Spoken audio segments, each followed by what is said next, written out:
Hi friends, welcome to my channel Anu Shiva. Friends, ఇవాళ evening snacks కందికాయ ఉడకబెడతాను friends.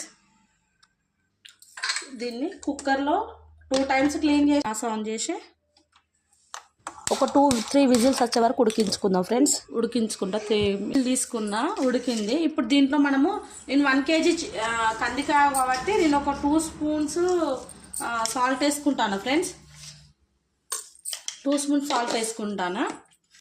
First ఎందుకు salt వేసుకోలేదు అంటే first salt వేయడం వల్ల కందికాయ అనేది తొందరగా ఉడకదు ఫ్రెండ్స్. అందుకే కొద్దిగా కాయగా ఉడికినప్పుడు సాల్ట్ వేసుకొని నార్మల్గా కుక్కర్ మూత పెట్టకుండా నార్మల్గా ఒక 2 minutes ఉడికించుకోవాలి ఫ్రెండ్స్. ఇది కుక్కర్లోకి వెళ్ళి ఇలా జల్లిగిన్నెలో వేసుకున్నా ఫ్రెండ్స్. ఇలా పర్ఫెక్ట్గా ఉడికింది ఫ్రెండ్స్. నేను చేసిన వీడియో మీకు నచ్చినట్టయితే నా ఛానల్ లైక్ చేసి షేర్ చేసి